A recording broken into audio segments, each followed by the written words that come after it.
We're doing it. We're having it. Welcome back to United States of Australia. It's another live episode. We are here live from Perth, Australia, and also we're all around the world here, to be honest, in the United States of Australia. Also joining us from another country, far, far away. I don't know who I'm telling. There's nobody watching, but from a country in war-ravaged Ukraine, our friend, our lover, Jay Scoop. How you doing? Yeah, baby.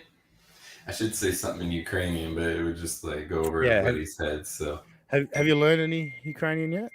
oh yeah, I learned a lot. Oh, yesterday I was learning some bad words. I don't know if I should say any here, but like a child, anytime I meet somebody from a foreign country that speaks another language, like a child, I always go, "How do you say fuck? How do you say cunt?" You know, right? like it's just yeah. Suka, So that's bitch. They don't like it here. As a matter of fact, it seems like they react like that's the C word for what we do in the US. I imagine other languages don't have a word for cunt. I don't know. I'm assuming, but who knows? I know English has like I think over double the words the next language has. Like it's English is bonkers. Like people trying to learn English, so like good luck. It's a fucking nightmare. It's a nightmare. But there's But got to be anyway, at least one word in every language that has the response level of at course, an all-time high. definitely. I agree with that. And with how much you guys in Australia say the C word, it can't be that word. So what the hell word is it? We use it instead of you know. So then what's your DEFCON No, look, whatever don't know. word? To be fair, the word cunt is a problem. You know, like my mother hates the word cunt, so I use it as much as I can around her. But no, women don't like the word still. But if you use it in an amusing way, it's fine. I Do you also, think if I talk longer, Robbie won't be able to come in here? yeah. Like if I just keep it really engaging? Yeah, we'll Sorry, just do the show Robbie. ourselves. He can just sit there. No, of course, he is here. The man that is so large, he covers 2 generations. Robbie the Mariner fan, how you doing? That's The that, look on his yeah. face. That's a callback to a discussion we're just having off air. We're trying to decide what generation Robbie was. Is he a millennial? Is he whatever comes after millennials? I think we call them. What do we call them? Zoomers? Snowflakes. Yeah. Gen Zers? I don't know. Gen Z. I think it's Gen Z and then Zoomer, maybe. I don't know. Anyway, point being, Robbie's like at one of those like cutoff points. You know, he's right there on the threshold. So anyway, how you doing, Robbie? Fantastic. Robbie being on any threshold is scary because he would like crush the threshold. Magic carry. I break the glass ceiling, you know. Or floor. Because it's a mirror. We are back. We did a couple of weeks ago. We did our NFL discussion. It was post week 1. Jesco, you've got any thoughts on what's transpired? I know you wanted to give it 3 weeks. So what are your thoughts? Well, I figure the first thing we should probably discuss is the 1985. Yeah, so great points there from Jay Scoop. No, you can come back. You can come back. You bastard. No, sorry, what were you saying, Scoop? I wanted to discuss that 1985 Bears-esque Dallas Cowboys defense. Yeah, no, it is a fair point. Look, I'll go out on a limb, not out on a limb. No, I'll be honest and say I perhaps wasn't fully aware of how fucking great the 85 Bears was because I actually, after the Cowboys took a big shit on the weekend, I went and looked at the 85 Bears. Like I did some Wikipedia and all that stuff and looked at that season. I was like, yeah, that's a phenomenal team that stands on its own. I think my 2000 Ravens or like the 2014 Seahawks or something like that is probably would have been a better comparison because that's the 85 Bears, 15-1. They held teams scoreless in the playoffs until the Super Bowl.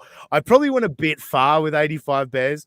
The I can Seahawks concede one that. is actually pretty. I think the Seahawks one is pretty good. Like if Dak is doing good, that's definitely all around. But defense wise, I think that's a pretty good comparison. Yeah, I think that's better. Like I say, a team that goes 15-1 and they only lost to a fucking Dan Marino-led Dolphins that season. Yeah, I jumped the gun on calling them the 85 Bears. And I'm going to call that my ignorance, to be fair. I wasn't clued in enough to how great that 85 Bears team was. But I do still think teams can have a bad game, and you can have multiple bad games in a season. You win 12, 13 games, you're going to be in a strong position in the playoffs. So you can have a bad game, and the Cowboys had a fucking bad game, and they got exposed, I think, by a team that came in prepared. And look, obviously the Trayvon Diggs injury, you can't underestimate that. That's a big deal when you've got two great cornerbacks in your secondary, and suddenly one of them goes down. That does make an impact, but he's gone for the season, so there's no excuses there now. You just got to adapt. But no, very disappointing from the Cowboys. But it did kind of, as much as I was wrong with the 85 Bears comparison, it did kind of emphasize my point of like, this is Micah Parsons' team.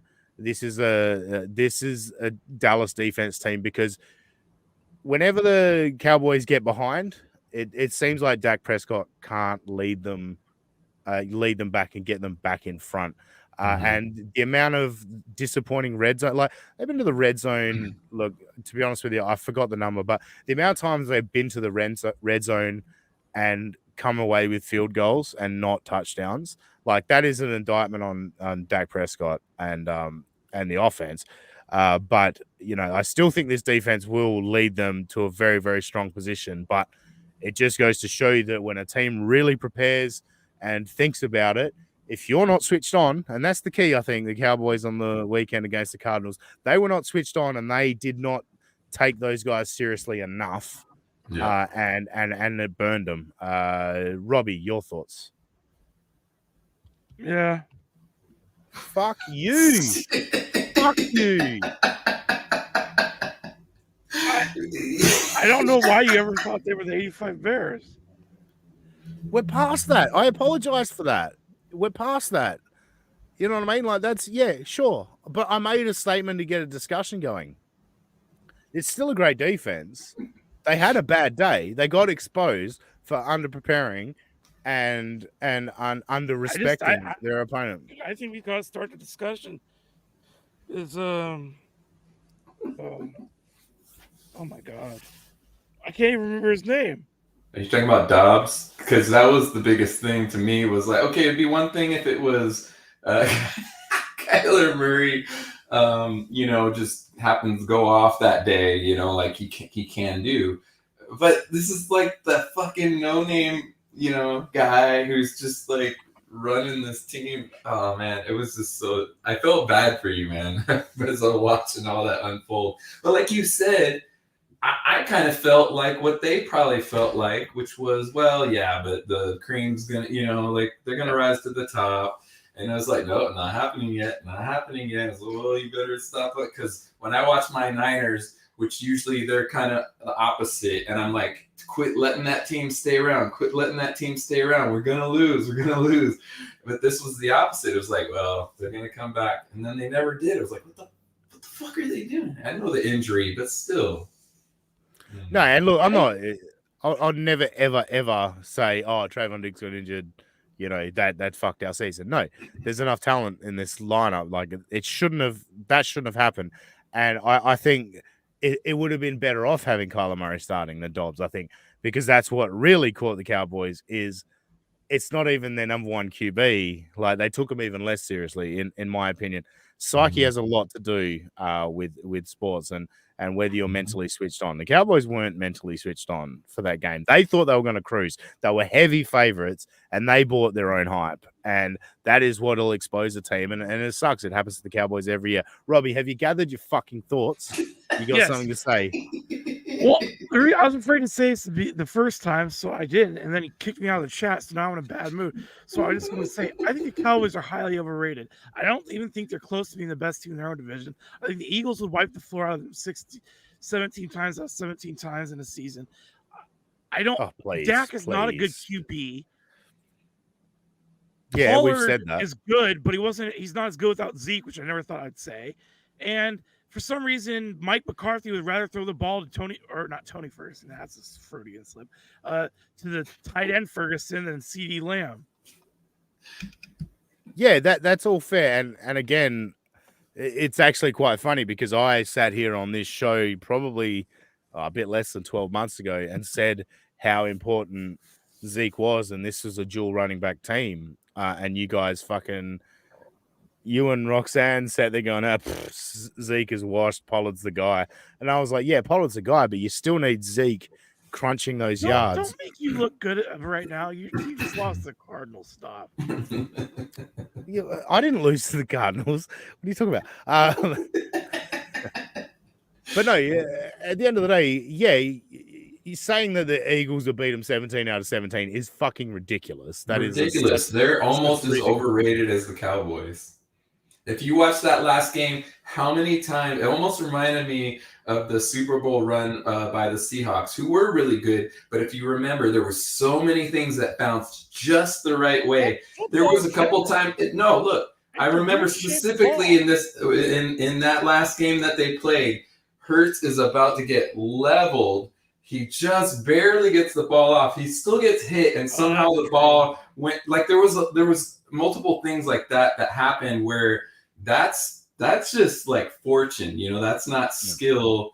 Now, of course, just like normal, fortune benefits the prepared, all that stuff. So you still have to give them credit, but they're not as good as, to me, they're not as good as last year. That's the way I feel about it. I still think I agree with the that. Eagles defense over the Cowboys defense. But again, that's tough for me. It's a much better defensive line, 1 through 4. It's about big plays, and that is one of the things about Diggs going down. That does have an impact, big impact on the Cowboys, because he is a big play guy. And one of the reasons the Cowboys through 2 weeks had only conceded 10 points, turnovers, and a key to that is A, Trayvon Diggs chases the interception, and B, forcing fumbles, and Micah Parsons forcing quarterbacks into positions to throw bad passes and throw bad balls. So I think the Cowboys defense can be more explosive, but you're probably right. And the Eagles defense is probably more consistent. I can concede that. But the Cowboys on their day, the Cowboys at their best, firing like they did in the first 2 weeks, nobody can stop that. If you're putting that much pressure on the quarterback and you're forcing bad throws and you're forcing fumbles, nobody can stop that. I don't know how good I don't like Miami, whatever.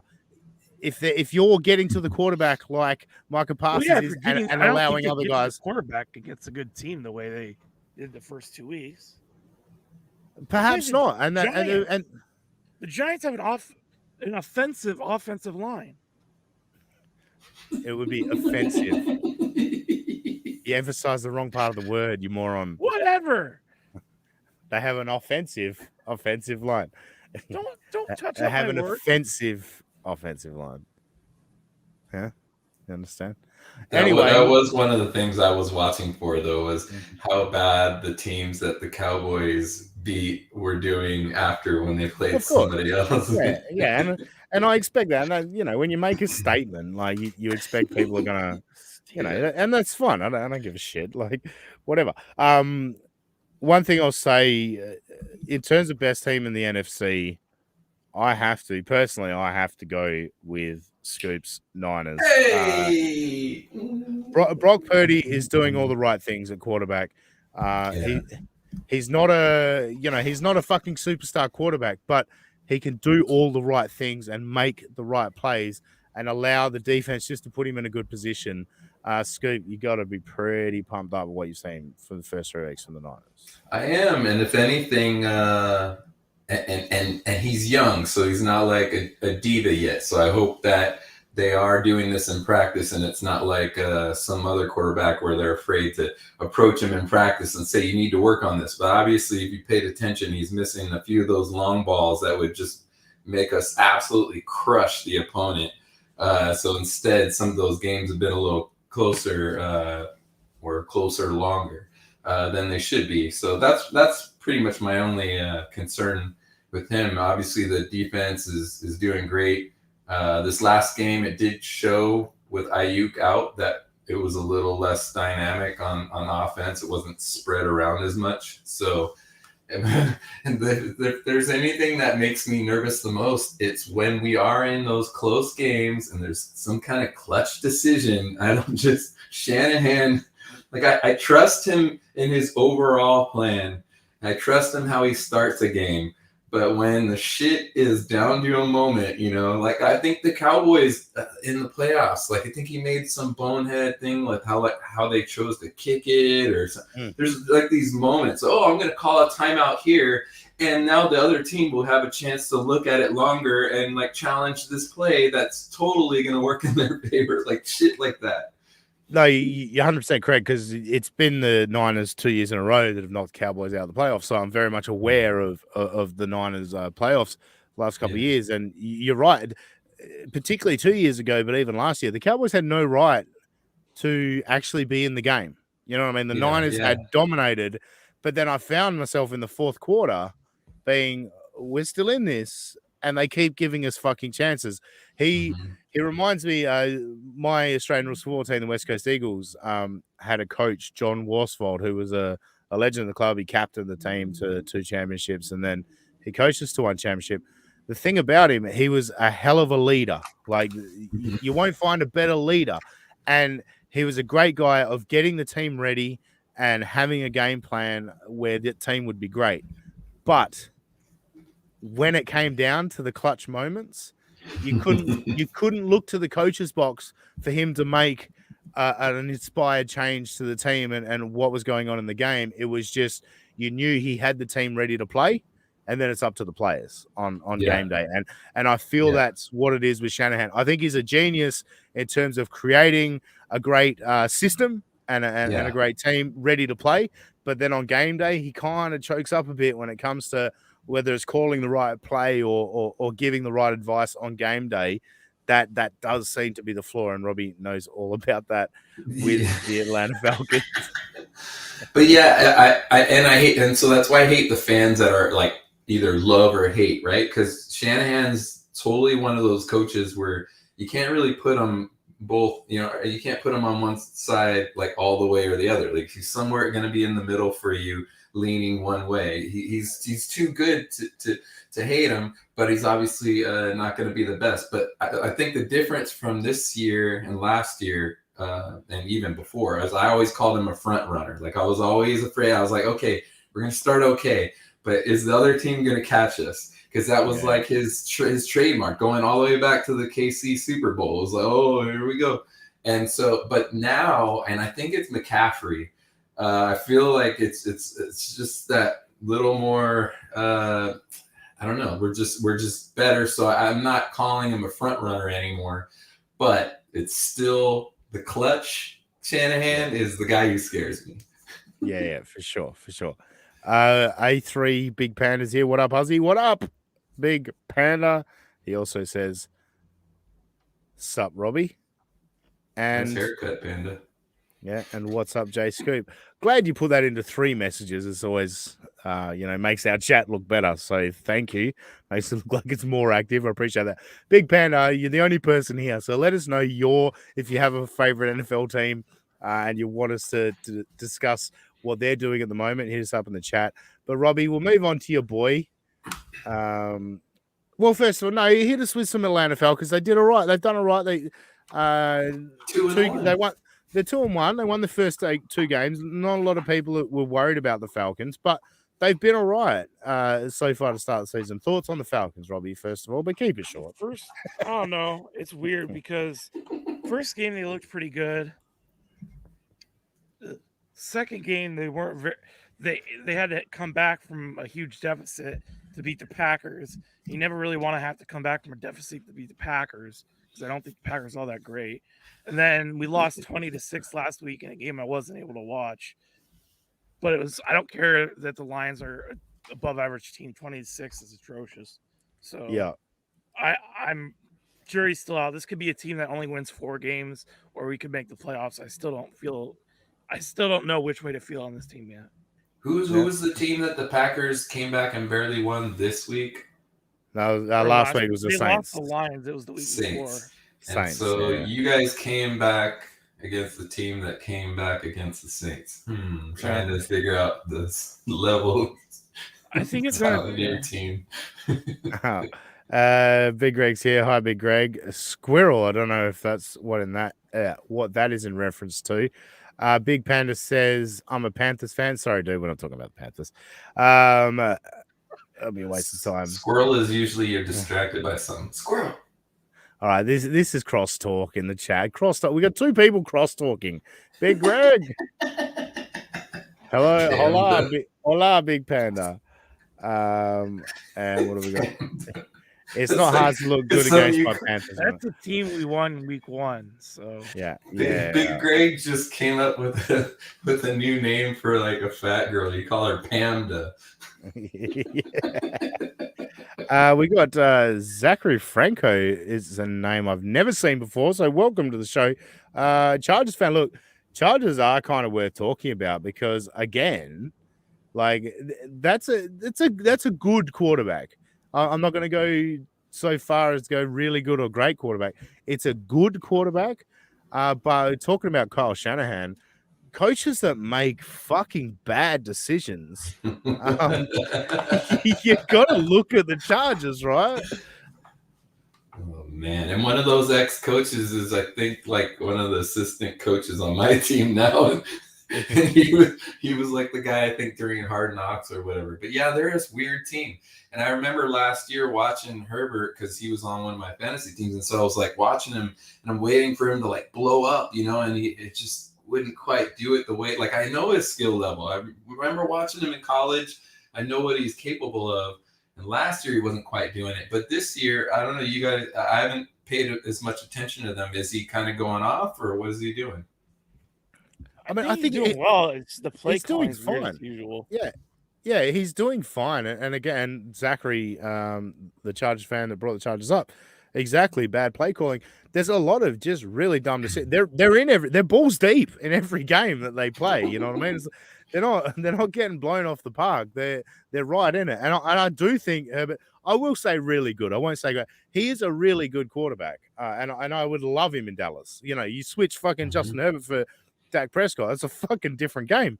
So I do think he's a really, really good quarterback. But yeah, what is it? Brandon Staley? That's his name, isn't it? The coach of the Chargers? Yeah. Oh man, that's it. Fuck me. And it's gone on for a couple of years. Like, even they were in the fucking playoffs. They could have had a tie, I think it was, with Vegas. They were in the playoffs, and he made a fucking dumb timeout call. And Vegas went, well, fuck you, we'll kick a field goal. You know what I mean? Like, it's, yeah. Oh, yeah, I remember. Yeah. Yeah, like, it's just really, really dumb shit. So, yeah, they're a victim of coaching. Speaking of which, before we fully forget, who was the coach who went for it on 4th down at their own, like, 20 That was Staley. That was him? Yeah, they still won the game. But, yeah, he went for it on his own 25 on 4th down to be like, well, bailed out. They still need a touchdown, they need more than a field goal. Yeah, all right, but you've given them 25 yards to go, you fucking idiot. Jesus. Wow. Big Greg, Panda is Robbie's street corner name. I think I heard Justin say something about it. Oof. Big Panda. Chargers D may hold them back as much as their head coach. That's fair. Yeah, they do league points, and we saw in the playoffs last year. I mean, 24-0 they were up against the Jaguars and cough that thing up. So do they still have that safety that was really good? I know you've been injured a bit over the last year or two, but they had that really kick-ass safety. They have one of the Bosa brothers, but I don't know about Derwin James. No, there's a safety. I'll figure out who it was, but the safety's Derwin James, but he always seems injured, so I don't know. Yeah, I think that might be it. Yeah. like you said, he gets injured, but he's like really, really good. So So we discussed. So week one, we isolated the Cowboys and went a little bit over the top with it. And also in week one, I lambasted Josh Allen. And look, he's been great the last 2 weeks. And I never said that Josh Allen isn't great. He is. There's flaws there in the brain. There is. And he's proved nothing the last 2 weeks about that. But he's been spectacular. The Bills are fucking pumping the points in. Robbie, suck your boy's dick. Go on. pump it. I would be shocked if we lose this weekend to the Dolphins. I'll just put it that way. We were firing on all cylinders. James Cook is doing well. I have a $50 money line bet on the Bills right now with the profit boost. No need to brag. I just think our defense, there's no superstar on the defensive line, but we come in waves. That sounded a little weird. But yeah, I think the Bills are doing well. We don't even have they don't even have Von Miller back yet.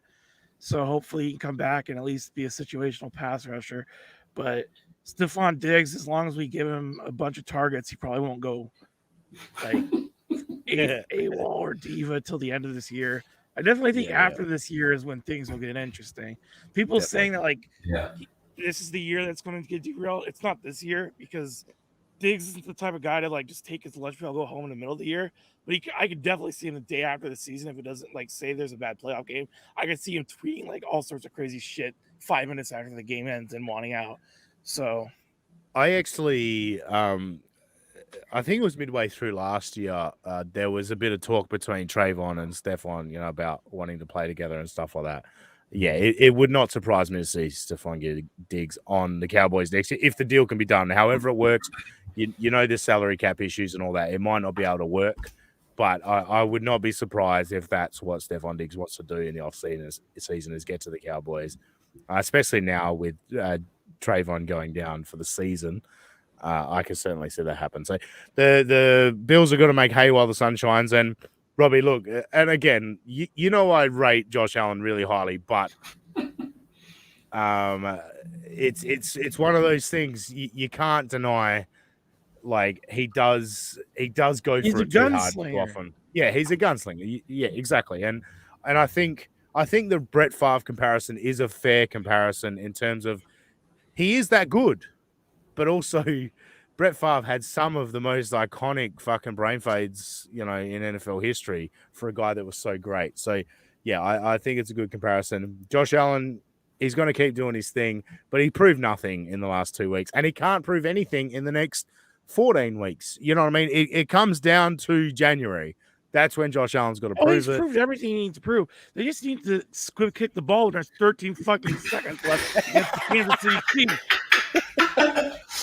But I think bringing up Brett Favre was the perfect thing. But you got to remember also with Brett Favre, with his gunslinging, again, it was the pros versus the cons, right?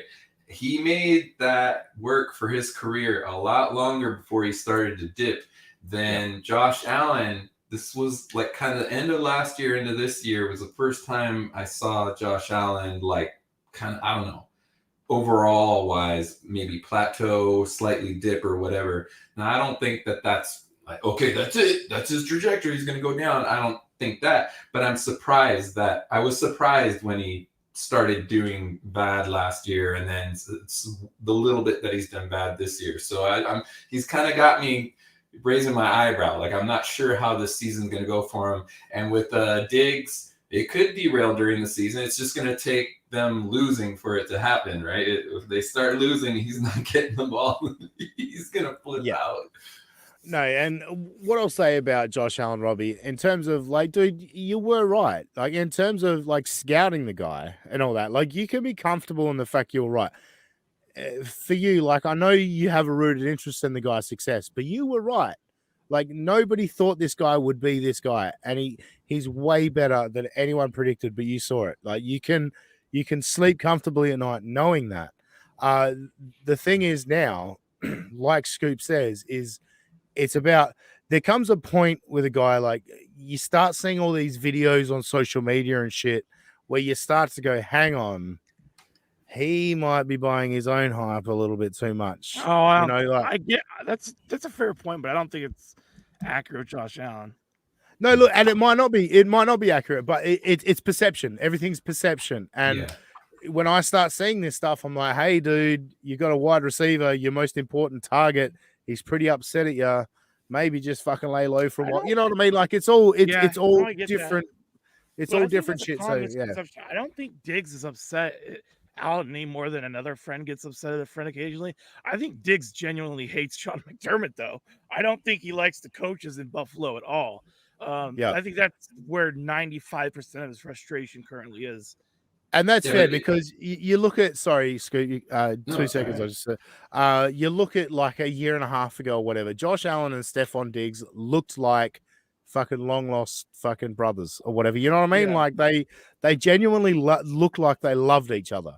And so whatever it is going on behind the scenes, but something's fractured there. And if they could pull it together for fucking 6 months, they could do something special. There's no doubt this team is a Super Bowl team. But yeah, they need to pull it together at least for 6 months. And then Diggs can go do whatever the fuck he wants. Go, Scoop. I still feel like it's Diggs himself. It wouldn't matter if he had the best coach in history and the best quarterback in history. If he starts if they start losing, that's really gonna piss him off. Even if he's having a good game, he's a competitor, and that part I respect about him. But he will still start to act up with that. But they could be winning the game, and if he's only got, he's not getting enough targets, now he's going to start pressuring his quarterback. So I just truly feel that it really doesn't matter who's there. I don't think it's personal Josh Allen or any of that stuff. It's just is the product good for Diggs? He's going to be great. If he's not, I would give him credit though. Like I don't remember what game it was, but I don't know if they were down or whatever, but they showed him go up to Josh and he was like, pumping him up or whatever. So he's still doing like some of the leadership stuff that he needs to do, but it's just when he's down and out, oh man, it's like toxicity level 10, Yeah. I had a point and I lost it because you just fucking you went an extra couple of sentences longer, and then I looked at the chat, and yeah. But we'll go to this one because I've looked at this for a little bit. Robbie's already answered it in the chat, but go fuck yourself, Robbie. Who you got in the loser game tomorrow, Panthers or Vikings?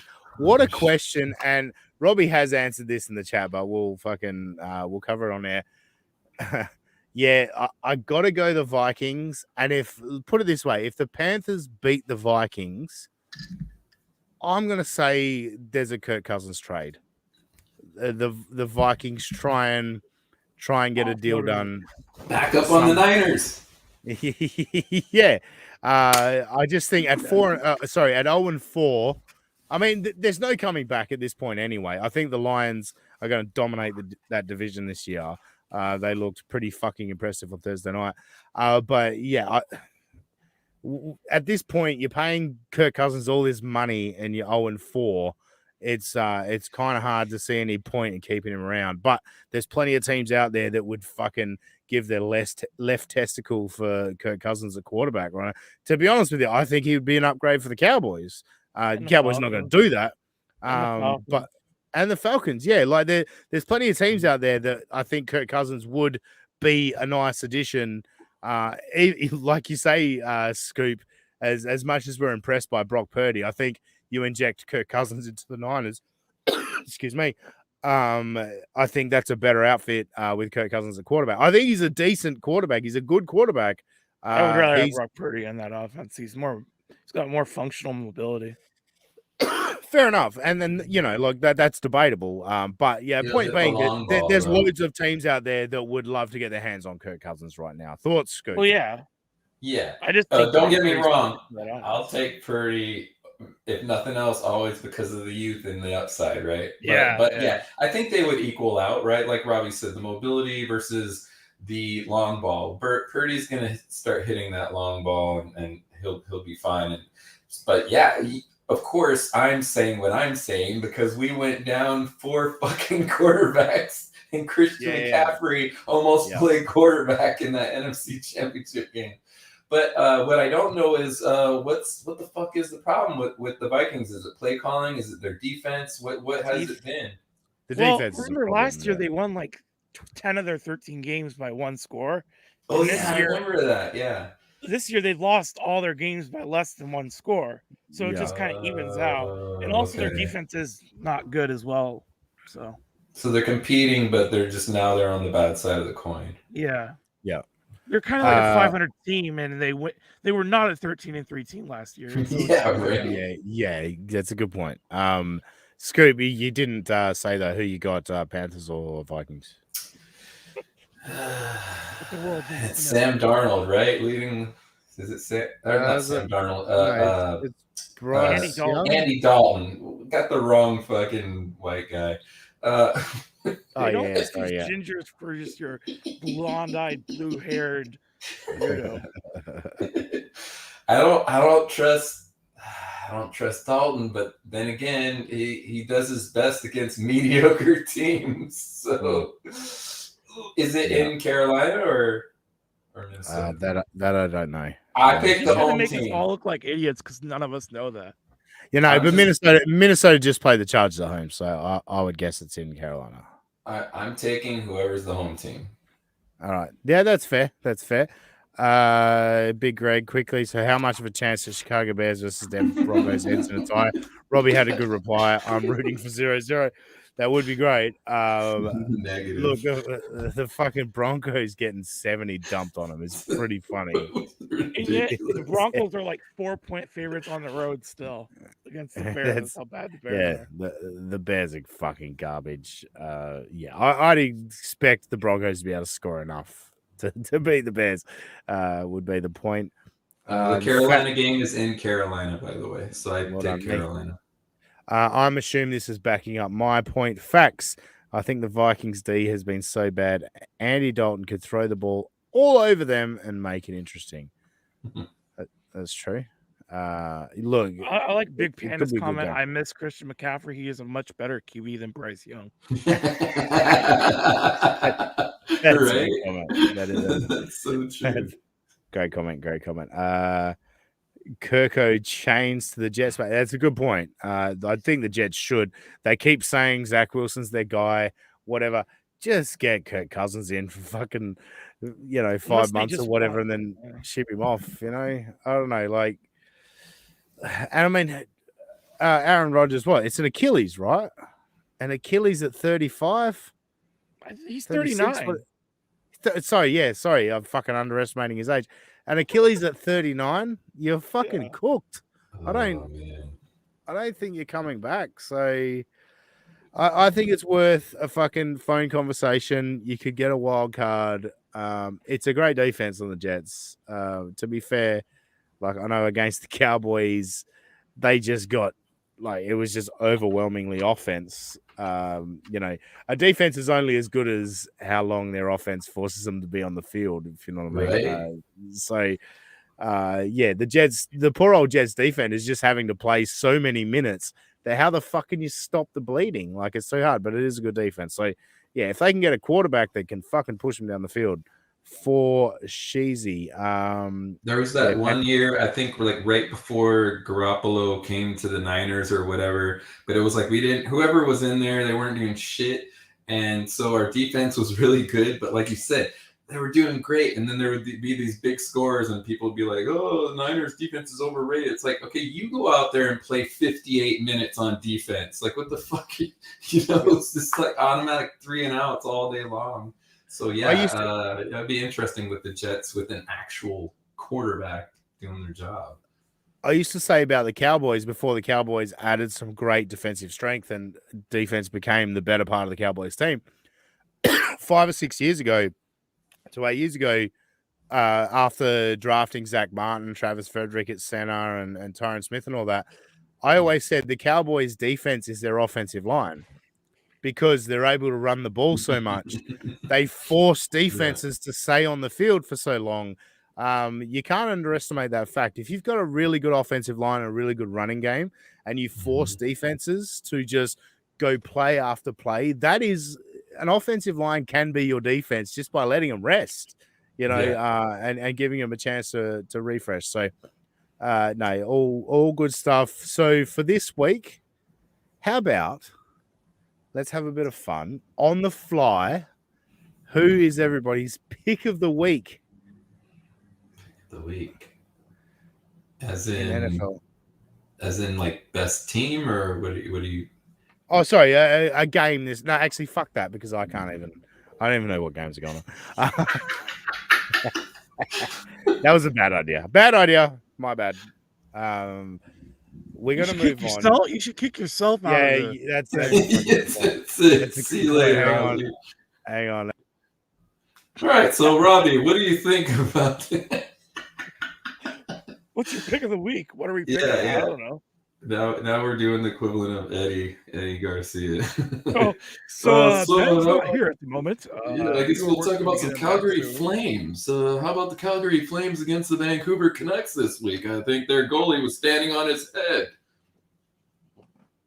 Still the dumbest and funniest phrase in all sports is the goalie standing on his head. It makes no sense. It's good to know that you guys fucking discombobulate when I just spiel. It's good. What are you talking about? We did Eddie. We went straight to hockey. I know.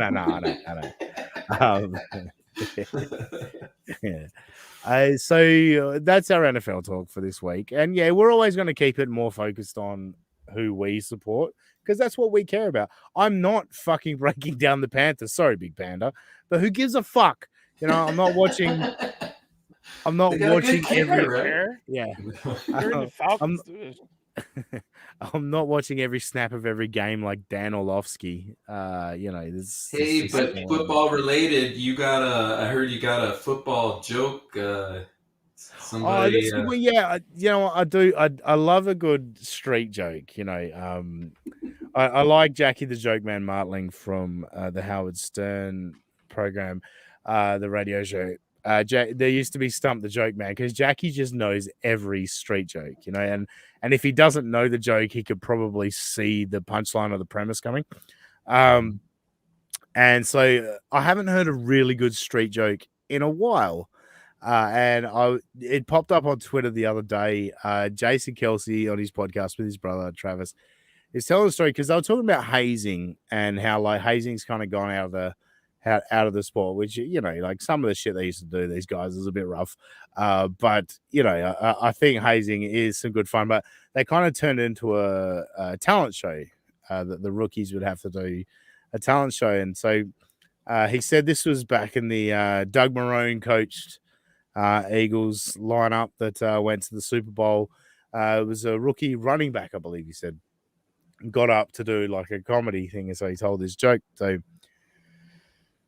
it's a local town. The townspeople are in the pub, in the bar, and they're all talking about world records. And the first guy says, "You know what? Because I think I'm the fastest person in the world." And so they go out and he fucking does his 40-yard dash. They time it, and they send the results off to Guinness World Records. Another guy, he's like, "I think I might be the tallest person in the world." So they pull out the measuring tape, they measure him, and they send the results off to the Guinness World Records. And the third guy's like, "I think I might have the smallest dick in the world." So they fucking get the tape measure out, they measure it, they send the results off to Guinness World Records. About 2 weeks goes by, and they all get an envelope back from the Guinness World Records. First guy opens the envelope. He says, "I did it. I'm the fastest man in the world. I'm in the Guinness World Records." And the second guy, he opens his envelope, looks, he says, "I did it. I'm the tallest man in the world. I'm in the Guinness World Records." And the third guy opens his envelope. He goes, "Who the fuck is Doug Marrone?"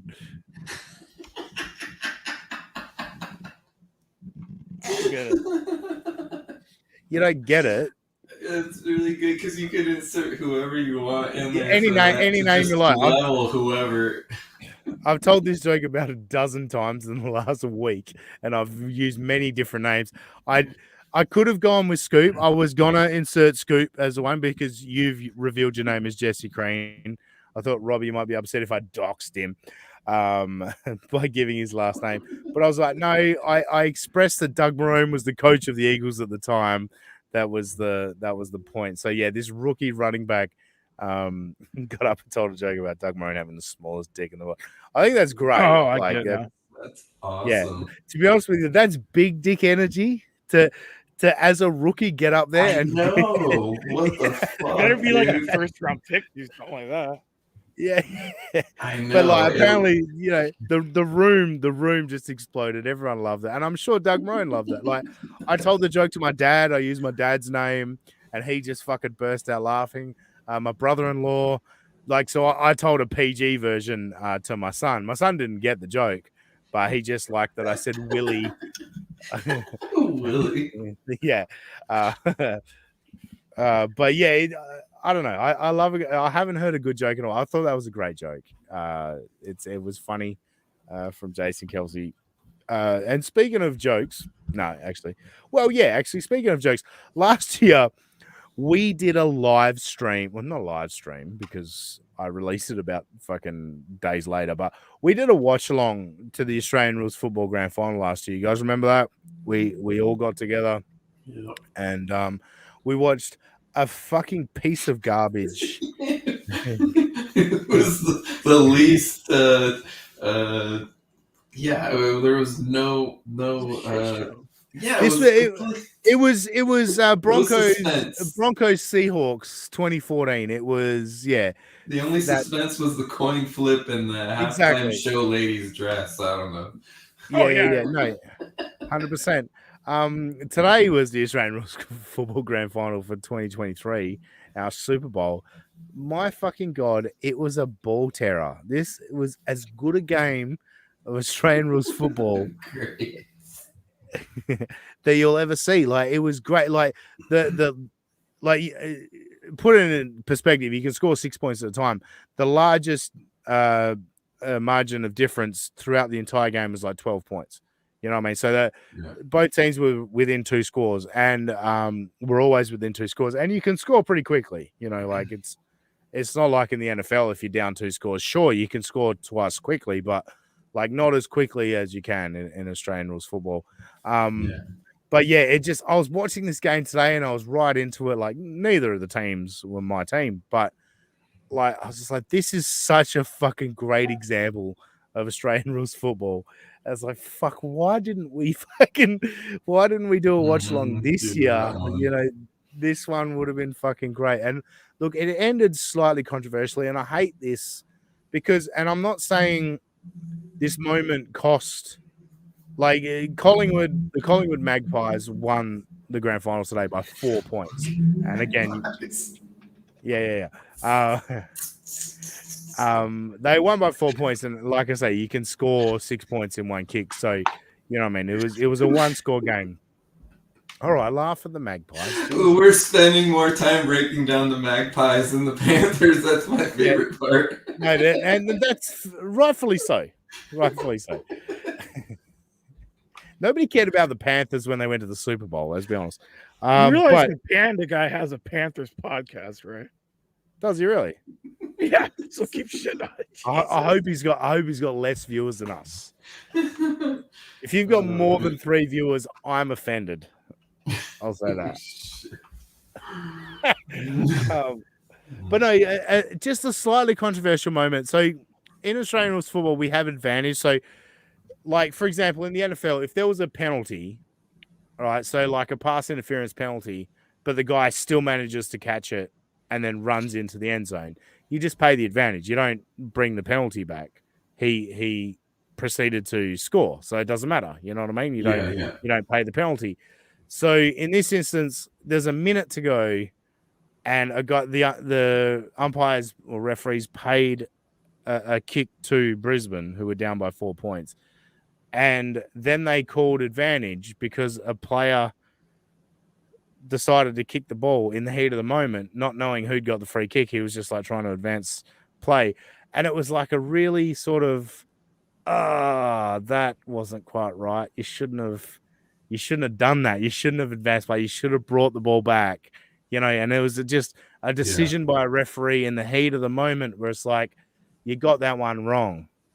But at the same time, you're like, what is, like it just kind of happens. So I'm not saying that Brisbane would have won the game. The Brisbane Lions would have won the game had they brought the ball back, but it kind of robbed us. This game was pulsating for fucking 119 minutes. Yeah. And then and we were about to get a final minute of like absolute tension, and we kind of got robbed of it. And that's the only thing that kind of lets me down. Is that this game deserved that final minute to be an intense fucking head crashing moment, and it was just kind of almost like Collingwood taking a knee, like they just sort of kicked the ball around to each other and played out the final minute. So it's like that really good series on Netflix or whatever, and they don't know how to put that final last touch on the end, and so it's like I don't. They're like Game of Thrones, a lot of people are like, I don't like how they put that very last part. Like, what's up with that? But it was like a great series the whole time. That's what I'm picturing your game was like. Yeah, that's pretty much it. But Robbie's just took a big dump on that. I heard you, Robbie. Oh, can we go back to talking about the Panthers? Go you fuck yourself. Fucking queer. No, but all I wanted to ask for you guys, is there a game that you're watching where you're really into it and you're like, this is a fucking ball terror, as I said earlier, where there just a moment happened with a referee where you're like, fuck, or just something happened where you're like, fuck, that kind of spoiled shit for me. That fucking Saints, that Saints one where they changed the review the next year, and then they decided, oh no, we're changing it back because no, motherfuckers, you should always have a chance to review anything at any time, because that was one of the most bullshit calls ever in history, and neither of those teams were my team. But I hate for a game to end the way that one ended. I don't know if you remember that one, but that was like, yeah, no, I do. That was the NFC Championship game, wasn't it? Yeah. I think so. Sorry, I got to bring this up because I cannot believe this. 4 people in the chat. This motherfucker watches Patrick Melton as well. Absolutely. What is that is a Patrick Melton quote. Welcome. Was it Walker 2508? Welcome to the chat. I'm glad to find another Nobody Likes Onions listener. Yes, absolutely. What is Patrick Melton. Robbie, you got a memory of something like that kind of just kind of blue balled you? Like something with 13 seconds left. Yeah. Well, no, that's different because that's the coaches make. It's something out of the control of the teams involved. You know what I mean? The 49ers, the one where there was that, I didn't think it's pass interference, but it would have been a better play at a Super Bowl if it wasn't that controversy at the end of the game. Yeah, when they pulled the power to try to help Colin Kaepernick regroup, they blacked out the stadium. Yeah, come on, we didn't do that. But that ending, Crabtree was totally, he totally got. I get why they didn't throw the flag, but it did kind of make a damper on it. I don't get why they didn't throw the fucking flag. Well, you're the 49ers. But I will tell you, I remember when we started to come back, I was like, this is kind of lose-lose. Like, if we win this, it's going to feel like there's an asterisk on it. Yeah. It is what it is. What is? Yeah, what is this? Yeah, what is this? Yeah. Very good. Big Greg has just popped up. What do you got? I almost watched the AFL Grand Final in FS1, but get a half star. But as about to fall asleep. Dude, we got a decent amount of people in this chat now for our I think it's time to hit Bullpucky. And look, at some point I am going to get professional, and we're going to Scoop has done a bunch of fucking stingers for all our segments and that, and we're going to get back to playing those stingers when we get into segments, but we're still not there yet. But it is time for Bullpucky, the game that's sweeping the nation that we haven't done in months. But Jay Scoop, let's throw it over to you. You're the brainchild, and look, at the end of the day, it's a rip-off, like everything's a rip-off in podcasting and entertainment, but it's a good rip-off. It's a good idea. So, Jay Scoop, take it away. Let's do the first ever 3-way Bullpucky. Yes, and that's just it. It's what the fuck is the term? Undiscovered ground, whatever the hell that phrase is. But yeah, we're doing our Bullpucky, but this is going to be interesting because it's going to be a three-way. So it's going to be like a circle of who's going to be interrogating who, and somebody's going to tell a story, and the other person has to determine after a few clues whether it's truth or it's Bullpucky. And the audience, you guys will get to make your guesses along the way. But more importantly, if we end up tied 0-0-0-1-1-1, you guys will decide who was the winner based on their performance or funny Well, I think questions. it has to be, if we end up tied, it has to be at least 1-1-1 because nobody can get 0. Somebody has to score a point each time. We could all get it wrong. Yeah, well, but no, it's a yes or no thing, so someone gets a point anyway. No, I know what you're saying. Yeah. So what we'll do is, the person will tell the story, the opponent will ask the questions, and then we'll give the chat a moment to give their thoughts on whether it's true or Bullpucky, and then the person will give their answer, and we'll decide. Now, do we just go around the horn? So do we start with me? I do my story. Scoop questions me, and then Scoop does his story. Robbie questions, and then Robbie does his story. I question. Is that the way we go? Yeah, we're gonna go. Let's do that.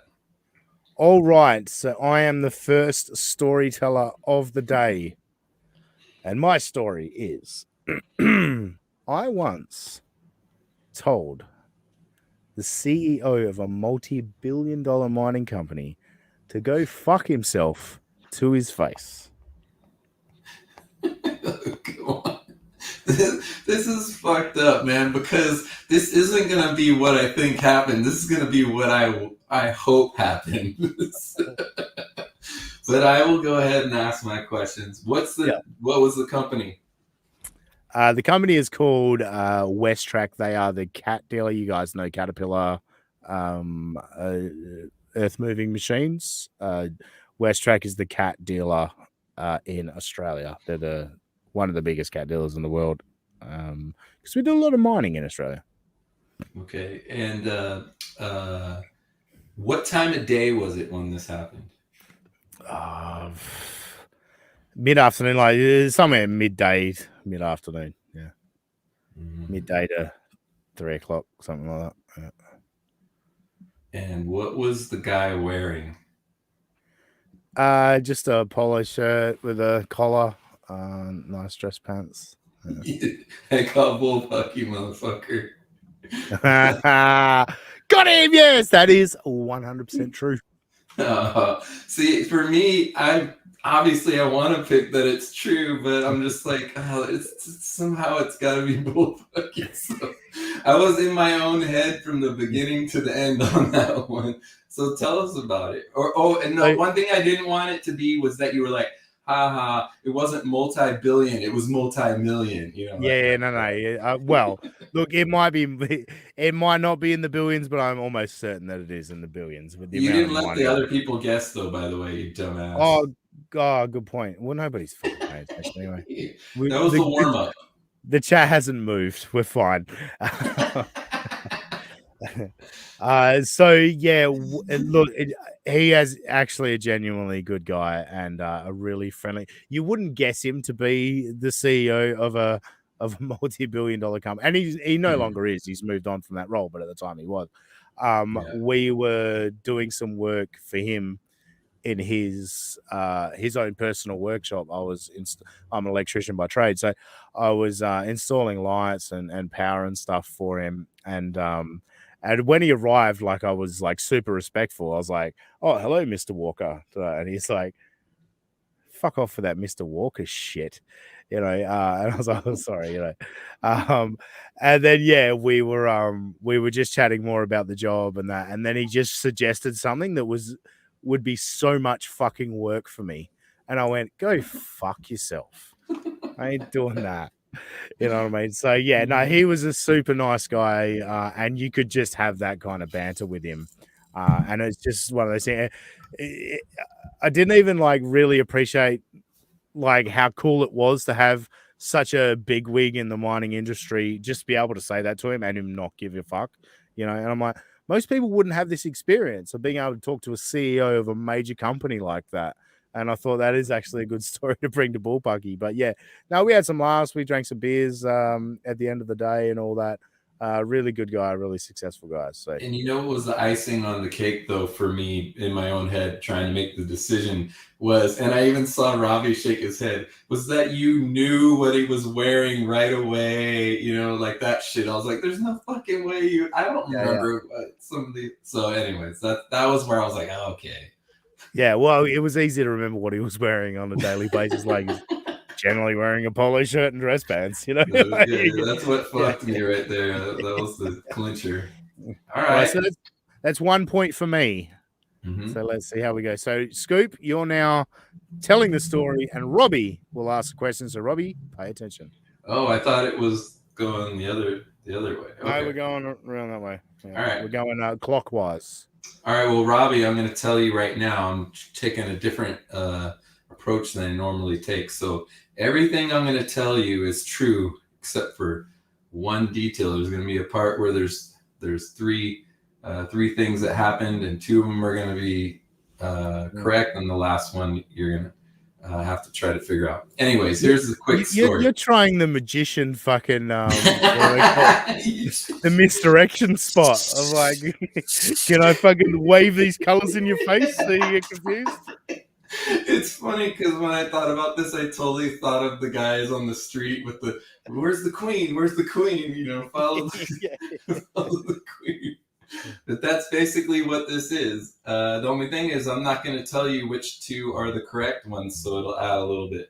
Anyways, it's very simple. There was a friend of mine in the military, and for some reason he figured out and decided one of his talents was going to be that he could snort something through his nose, cough it out his mouth, but it would be something long enough to where he'd be like...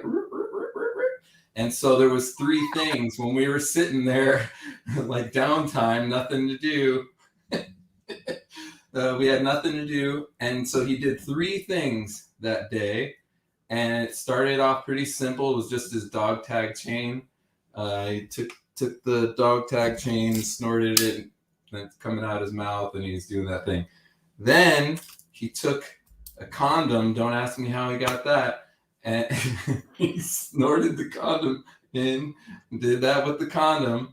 And then we were sitting out there, and there was this small snake that I don't even remember how they caught it, but there was a snake, and he snorted the tail of the snake, coughed it out, and he was doing that with his nose and mouth with the snake. So out of those things, the dog tag chain, the condom, and the snake, two of those really did happen. Like, he did do this thing during downtime. Two of those things did happen, but one of those may or may not have happened. So, all right, so you got three questions, and he's narrowed it down a little bit for you. You are in a good position here to get yourself a point if you ask the right question. So, Robbie, 3 questions, go for it. Was the dog tag one of the necklace ones? Oh, Jesus. Yeah. Do you know how small the toe ones are? You would never be able to do the toe one. Yeah, I didn't hear toe. I don't know. I'm terrible at this game. What type of snake was it? Ooh, that part. Truth or lie, I wouldn't fucking know. Yeah, I have no idea what type of snake it was. Why do you have a condom? Because we were overseas, so we do a lot of fucking overseas. Oh. I'm gonna. I don't know. I feel like the dog tag, it could do some damage because it's all metal and everything. I'll say dog tag. He didn't do the dog tag. No. What you have to decide is if my full story. Yeah, so true or Bullpucky. Wait, but you said one of them's Bullpucky. No. I said only one of these is in question. So I basically was saying, hey. Oh, okay. All right. These three things, I'm doing you solid. I'm letting you know 2 of them actually did happen, but one of them I'm. All right. So Robbie, what you're deciding is it true or Bullpucky, and then you could be right. If you pick Bullpucky or True, whatever you pick, you could be right, even if you get the wrong selection.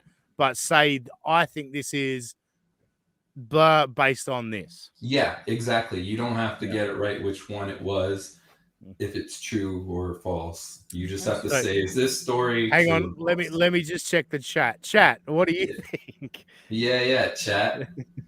We do have to I give don't him a even know moment what because we're there is doing. a delay on Panda. YouTube. Yeah, where's Big Panda? Where's Walker 2508? Where's They're Big as Greg? confused as I am is what the issue is. Yeah, just say. All right, the chat's not moving. True or Bullpucky, Robbie? And then tell us. And once you give your answer, tell us why you think. That's all. Just a second. Big Greg saying Bullpucky. Well, Big Greg is a smart guy, so I'll do Bullpucky. All right. Well, Big Greg gets the point if you're right. Scoop, is it true or Bullpucky? It is true. That guy snorted all of those things. And it's kind of funny because the dog tag chain, which is actually the easiest out of all of them to do. No, that's what I was going to say. Like, for me, I probably would have gone Bullpucky just for the fact of, like you said, the dog tag chain. Like, it could be any chain. You know what I mean? Like, yes, I believe you could snort and do that with the chain. If the dog tag's going through, that's a problem. That's not going through. You know what I mean? So for me, what do you mean? Like, in terms of, I was thinking of, if you're specifying that it's a dog tag chain, the dog tag has to go through the nostril too. No, just the chain. No, no, it's fine. You get the point. I'm not. I'm just saying, I would have gone Bullpucky based on that because I'm like, you're not getting a dog tag through your nose. So what are we doing here? Yeah, but he only had to do whatever thing. He only had to do just enough for it to pop out the mouth and go, no, I get hey, that. check this out. Dumbass guy thing, right? But then he was like, oh, now let me step it up. Hey, there's a condom. You want to try that? And then it was just like, going on. Don't ask me how that snake came up. The snake is the problem for me. Was it a little? I assume it was a little snake. Yeah, it was like a small to moderate size. It wasn't that big. Just quickly reminds me of a story. I was working on a mine site, and it was a brand new mine site. We actually went 5 days without fucking toilets or showers because we were the first people on site. And so we were shitting in the bush, like behind a tree and all this shit. Like, it was fucking insane. Anyway, we didn't even have enough rooms and beds. And I was like, fuck it, guys. I'll be fine. Just throw a mattress on the ground and I'll fucking just sleep on a mattress on the ground outside. It's fine. Like, there's no rain or anything. And they're like, you sure we can put you in the dining room? Because we had a kitchen. We didn't have a toilet. We had a kitchen. Anyway, we can put your mattress in the dining room. And I was like, nah, I'll be fine. It'll be nice to sleep under the lights. And then about 20 minutes later, some guy comes around the corner and goes, hey, I just fucking found a snake. And I was like, all right, let's get this mattress in the dining room, eh, fellas? Exactly. Yeah. All right. So we got 1 point Ozzy, 1 point me, and now so this is it. Gotta guess Robbie's story. Yes, so this is it. If I get this right, I win. Robbie, if I get it wrong, then we go to the chat, and hopefully at least Big Greg sticks around to decide this. It'll be 2 and it'll be a tie. Yeah. Robbie, what's your Bullpucky story? I once had a 2-foot long splinter go through my lower abdomen, or not my ass. How do you mix up your lower abdomen and your ass? You fucking asshole leaning into this gay bit. Fuck you. A 2-foot long splinter through the ass. Oof. All right. 2-foot long splinter. Fuck. Questions for whether this. it's true or not. Thank you for saying this one. That's great. This is phenomenal. I already have my answer. Like, in terms of, I already have a theory, and I'm wondering if Robbie's going semantics on me. So we'll see.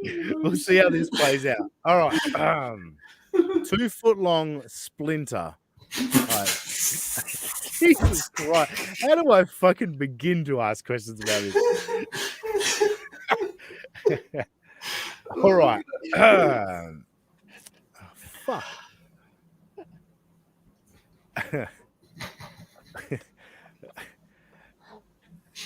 All right. Did you involuntarily? No, I mean involuntarily. Come on, man. Not a necessary word. Did you fall on said splinter, or was said splinter projected into the area, What was this? You said fall or what? or was the splinter projected into the? Like shot into me? Yeah, like in terms of.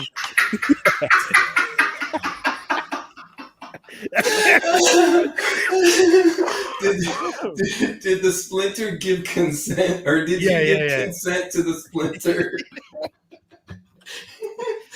Yeah. Was it shot into my ass? Yeah, I know, it's great. We got some fucking great ISOs. Getting some ISOs out of this moment. Yeah, did you fall on it, or was it projected into you? I guess is the point. Either.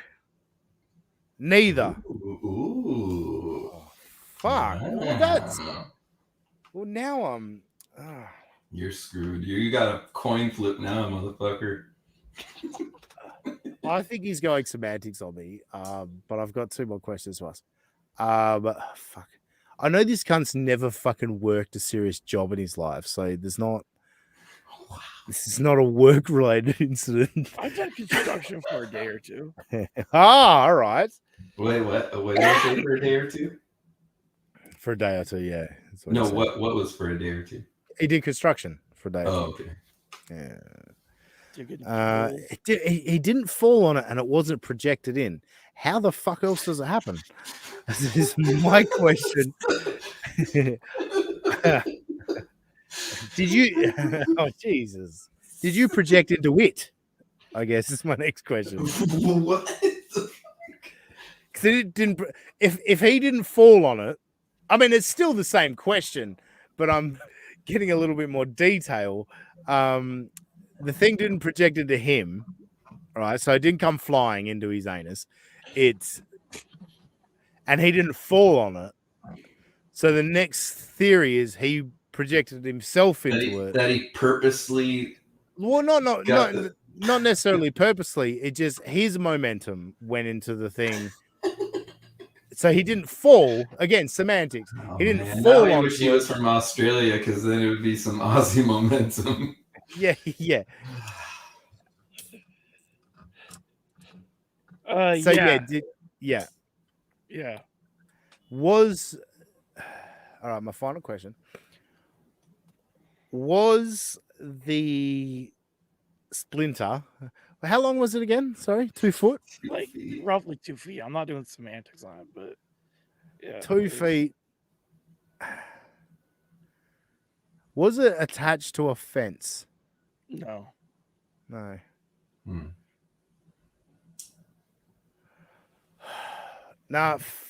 Wait, let's check on the chat. Chat, have you got any thoughts on this? What do you think about the last chat was 8 minutes ago, so let's see what the chat thinks. The 3 people watching. I had my answer decided before I asked my 3 questions, and I really didn't know what 3 questions to ask, so that's why this took so long. Sorry, just quickly from. Yeah, what? Were you trying to tell me how to run the show? Fuck it. Robbie's one co-worker from... Oh, fuck, I can't read that. AMT podcast has something for Robbie. What does that mean? What? I thought it was a good comment. I didn't read it. What does that mean? Big Greg, do you have some inside info? What's going on here? This is very interesting. No, I'm going true. So, sorry, I'm still trying to figure out Big Greg's comment. Robbie, is it true or Bullpucky? Is it true or Bullpucky? He said true. Yeah, true or Bullpucky. I said true. He asked. He said true. Is it Yeah, true or it's Bullpucky? true. Oh, Ozzy wins! Fucking A. Now tell us about this injection. Yes. So we had just moved into this new, or the house I'm at now. It's this old 100-year-old house. And so they had finished they had refinished. It's all wood floors, and they refinished them. But I was playing. This is like when I was in the 4th grade, so I was playing with this like army figures. This is back before video games became so advanced that like no kids didn't have toys anymore. So I scooted you don't back. have to justify that you were moving for a change, Robbie. Yeah, so I scooted back, and this giant piece of the floor that there was a tiny little bit that was up that I didn't see starting into my butt, and then when I sat up, it snapped in two, and so it went through in my entire left butt cheek. There's still an exit wound, an entry wound, scarring from where it was. They had to do like surgery to take it out. All right, again, another instantly was thinking of him showing us that picture. Another phenomenal ISO that we just got there from Robbie. I love that he told this story, and I love that this is why I appreciate Robbie leaning into this shit, because Robbie, now, in all seriousness, Robbie 2 years ago wouldn't have done this. He'd be like, fuck off. Like, this is a growth moment for Robbie, because this story encapsulates the whole obese and gay thing in one. Because he said he moved back, a board snapped, and then pierced his anus.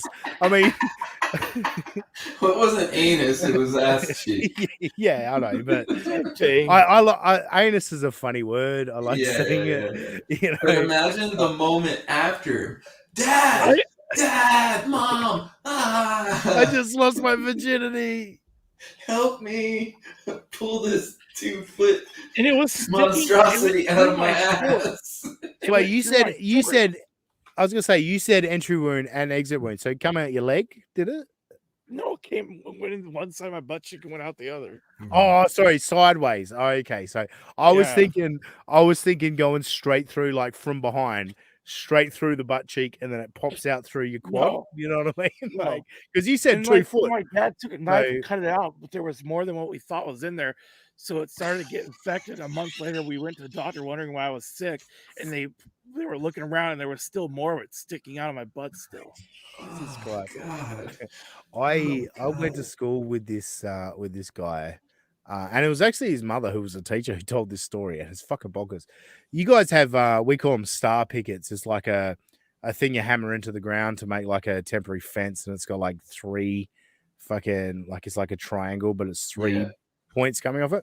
Yeah, so this guy, he fell off. They were playing. He either fell off some play equipment or fell off like a low roof, and he literally landed on the star picket, and it went straight up his ass, like burst through his pants, everything went straight up his fucking ass, and he was lucky. I think he was lucky that it was pounded into the ground so deep, because it was fucking inches, or what's less than inches? I know what it is. Millimeters? Yeah, no, in terms of, I know the metric system, but I don't know what you guys understand. But yeah, millimeters from millimeters from his heart, and fucking destroying like important organs. And he had to have a colostomy bag for a while and shit. But yeah, when you were telling that story, Robbie, I was like, yeah, this is one of those things that can happen to you when you're a kid. And it's like, it's just, it could be the end based on some ridiculous turn of events that happened where something fucking just spikes you. You know what I mean? Like, you're just having a good old time, and then you stumble and fall or whatever, and then boom, stake in your anus. Literally impaled.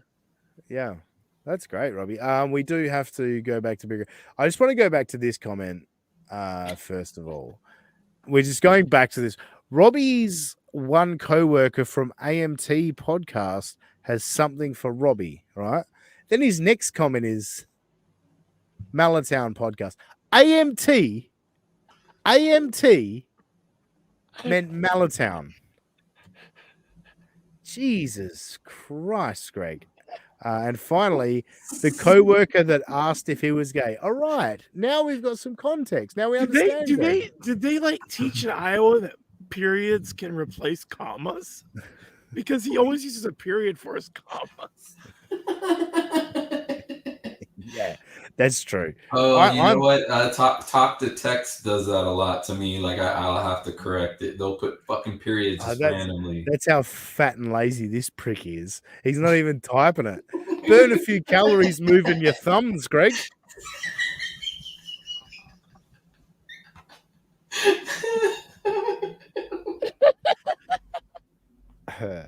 Was driving and trying to type at the same time. That's even worse. Oh, that's like an $800 fine in Oregon if you do that, by the way. Yeah, they don't fuck around in the US overall, even. Yeah. Dude, it's fucked up. And I used to do it back in the day. You know, you think you can fucking type while you're driving, but when you're fucking, you look down at your phone and you might just glance, but if there's a little bend in the road that you weren't aware of, and suddenly you're halfway into the next lane, like it's fucking, you know, I've been there where I've looked up and gone, holy fuck, if there was a car coming the other way, that's fucking chaos. So, Big Greg, where are you heading? I'm not doing a fucking PSA. We're not paid to do a PSA, but fuck me, dude. Brought to you by Nitsa. Yeah, yeah, exactly. One thing, sorry, I meant to fucking lead into this earlier, but we got distracted by the chat. Well, Big Greg, Robbie leaning into this stuff and that, and I respect it and I appreciate it. It's funny. So it was my sister's birthday yesterday, and recently, it's funny with my kids. I've started encouraging my kids to call their nana. And so I was doing it like we went to, you basically call it the state fair. We call it the Perth Royal Show, but it's basically the state fair. You know what I mean? And we took my 4-year-old son and my 1.5-year-old daughter, and my sister came along with us. And all day I was like trying to teach my 1.5-year-old to call her nana, and every time I did it, she went, stop it with that. And I was like, well, clearly not, you know. And so I keep doing it every time. Stop it with that. And then yesterday on Facebook, before we went out for drinks with her, my wife had like done a happy birthday post to her and called her nana, and my sister tagged me and she was like, I said no, like with big exclamation points. And so I just replied and said, think about your actions in this moment and tell me that you don't want this. And my point being is, you need, like, you know me, like you've known me for 40 years, you know, she's older than me. So she's known me for 40 years. If you're going to bite on something, I'm going to keep doing it. Like it becomes a mission. If I get a rise out of you, then I'm going to keep doing it. And I love the fact that Robbie has embraced that, because I think that's what makes this show fun. And Robbie, that is the best story. Although I won Bullpucky today, I think we all won thanks to Robbie. Yes. So Robbie's the true winner. That's why I said truth or Bullpucky. Thank you for saying that story, Robbie. Yeah. That was phenomenal. Thank you, Robbie. I've had my cursor over Big Greg's latest comment, so I couldn't read it. I want to read it live, so I'm about to hit show. I'm at home now. Thanks, Greg. Thanks. All the spelling's correct there. I think your grammar's correct. No period, though. No period at the end, which is, I guess, disappointing given you're home. You're not driving anymore. So thanks, Big Greg. All right, we're going to wrap it up. We've gone nearly an hour and a half, and we've had a consistent 3 people for a while now. So I am proud of that. We peaked at 6, I think. I saw 6 pop up at one point. I did say that was the dream a couple of weeks ago, so we can dream bigger now. Yeah. We can 7, here we come. exactly. Thanks for joining us, fellas. Jay Scoop, tell everyone about about how don't listen to the social media propaganda. People are dying and they need your help. Give us that stuff. And then your Twitter, whatever. For the price of a cup of coffee, you could have one J Scoop eating for roughly 2 weeks because that's how much the dollar works over here in Ukraine. And It would have been better. I got to be honest. It would have been better if you had said for $10 a month or whatever. That is one J Scoop of coffee for me in the morning. there you go. And the artist formerly known as Twitter, I am at Jesse Crane, JESSECREAN. Thank you. Yeah, are we ever going to change? I don't know that I could call it X. Like, there's things like I remember when the WWE lost their lawsuit to the World Wildlife Fund, and it changed to WWE, and I was like, oh fuck, it's always be WWF to me. And then like now it's like when someone says WWF, I'm like, ugh. That sounds weird. It's like Redskins and Indians and all that. Yeah, but like I don't know, going from Twitter to X, like Twitter just sounds fun to say, and then X. I was on X the other day. Yay! Yeah. So anyway, I don't know. Will we ever stop calling it Twitter? I guess we will, but yeah, at some point. Bad move, Elon. Anyway, Robbie, have you got our plugs down yet? You've been working on this for a few weeks. We had a week off, so you had plenty of time to practice. You can find me you can find me on X at Mariner Robbie. That is the greatest because like X clearly it sounds like it's some sort of porn website. You know, the joke has gone around. So you can find me on Ecstasy. Yeah. And so just with all of Robbie, like I think we can trim together Robbie's Bullpucky story, and then end it with a "you can find me on X." You know what I mean? You can find, and we're on X as well as at US Pod. I like to say it US Pod. That throws me off. Because you have to say USA because that's what it says. It says USA. It does. Yeah, USA, US. Yeah. And because you're an American, you can't break that. It says USA. I've got to say USA. Whereas because I'm not an American, I see the AUS as Oz. Like, you know what I mean? Because that's the start of Australia. So I see it as US Pod. Oh, I see. Yeah. And then I'm going to just make a new email. So don't send any more emails for the plugin. Yeah, good point. Yeah, in the meantime, there is one which one of those ones that I created when I created the YouTube channel. It was like 2 weeks before we rebranded the show. But anyway, I do have malatownmedia@gmail.com was what I created the YouTube channel under. So and you know, I don't mind keeping that because it's an homage to where we started.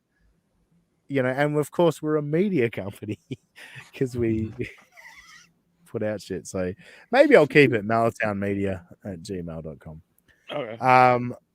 In terms of plugs, look, I do genuinely apologize that the podcast feed itself has been pretty dead for a while, and I do plan on actually putting some stuff out. I recorded last week. Robbie wasn't available, and obviously we just let J Scoop do what J Scoop does in the Ukraine. But I recorded an episode with Chad, our buddy Chad, who's Robbie. You and I did. That's another episode actually. I've got 2 Chad episodes in the can where we talked about baseball playoffs, which baseball playoffs are about to start. It's just kind of a nice baseball conversation with some baseball predictions thrown in there. So I'm going to release that. And then, I spoke to Chad. We did a top 5 sports movies of all time. Good thing I wasn't in that because I don't even know if I've seen 5 sports movies. I mean, I'm sure you have, but you're not a big movie watcher. But we had maybe seen 5 total. Sports movies. All right. Well, you could have had a top 5 then. Brilliant. But no, we had fun talking about it, and we both agreed on the number one sports movie of all time. And I'd Angels like in to the think, Outfield. oh, fuck off. Sandlot. You haven't even seen it, and I'm pretty sure you haven't seen it, but you have to listen to it. But you're not on it, so you have to listen to it when I put it out. Can I guess? Go on. You're either going to say that Bull Durham movie or Tin Cup. Nope. Hoosiers or Rudy? Nope. Rudy sucked. Do you know what? Depends on who you I'll go are. a step further. All those movies you guys just named, not even on our list. Then you guys are communists. 10 movies. Yeah, no. 9 movies. We named 9 movies because we agreed on the number one. Well, we kind of agreed on the number one. You'll see when Benchwarmers. That was a good movie. You're not even close. See, this is the thing. Maybe we can do it one day. You've already named fucking 5 movies, and you're like, I don't think I've ever seen all of those. So what was it? Well, no, I don't want to spoil it. I'm not spoiling it. The episode's got to come out. But I'd like to think you'd agree, Scoop. I would. I'll tell you off air. Those two were just the two that randomly popped in my head first. So, all right. Before I do my final fucking catchphrases and bullshit, Big Greg's thrown a couple of chats in. Elon was on X when he made the name change. probably. That's a fair point. Yeah, I think we just got a breakthrough. Big Greg just corrected himself. If even if you name the right move, Ozzy isn't going to give you the answer. Movie, yes, correct, Big Greg. That is this guy. Fucking, you know me, Greg. Are we soulmates? he's like the 2-inch or 2-foot splinter to your ass. That's right. Yeah, but even if you did, like, you didn't name it, but even if you did, that's Big Greg's point. Yeah. I'm wrapping it up now. I do still have a At That Sassy Guy t-shirt on Mike Durbin's Pro Wrestling Tee store. ProWrestlingTees.com/Mike Durbin. I think we need to work on some stuff in that department. I honestly think people would like a Robbie, whether it's a WTF with Robbie's fucking fat face on it or something. A splinter with just blood dripping off of it. And so so you only know if you watch this show, you would know what it is. Yeah. We need to do something. I want idea. If there's artists out there like, hey, look, love to Ray. Ray got really busy. And look, if you're listening and you're available, please hit me up. But anybody out there that listens to the show and is artistic, give us some ideas. Like, even if it's just you're creative, you're not artistic, but you got an idea, and then we can find someone to do that idea. We'd appreciate that. Because I'd love to. At the end of the day, it's not really even about making money. It's just I'd love to see somebody in a shirt that has something to do with our fucking podcast. That would make me really proud. But yeah, everyone, thank you for the support. Hit the like button, hit the subscribe, the notification bell, comment on old videos. It helps the algorithm. Just even if you just say Robbie takes many black dicks a week, if that's the comment you want to put on, YouTube would probably censor that, so probably don't put that. But put something. It just helps the algorithm. Helps us, helps YouTube give us some algorithm. But what is we are nobodies, and we're getting out of here. On Twitter or X, I am at that sassy guy. Just imagine that Aussie guy and put an S where the A should be. We'll catch you next time on United States of Australia.